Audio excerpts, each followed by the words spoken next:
في بلاغ لها تعلن وزارة الأوقاف والشؤون الإسلامية إلى كافة المواطنين والمواطنات المسجلين في لوائح الانتظار حسب الترتيب الذي أسفرت عنه عملية القرعة، والذين سيعوضون من لم يؤدوا واجبات الحج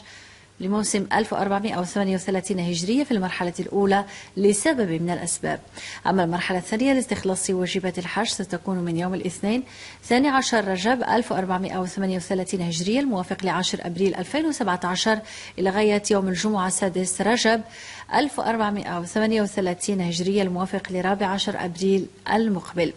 وستؤدى هذه الواجبات دفعة واحدة من مكاتب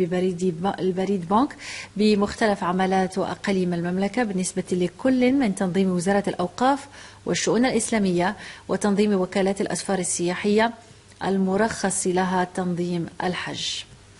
قبل الختام مشاهدينا نذكركم أنه عند حلول الساعة 2 من صباح يوم الأحد 26 مارس الحالي ستتم إضافة 60 دقيقة إلى التوقيت الرسمي للمملكة، وعليه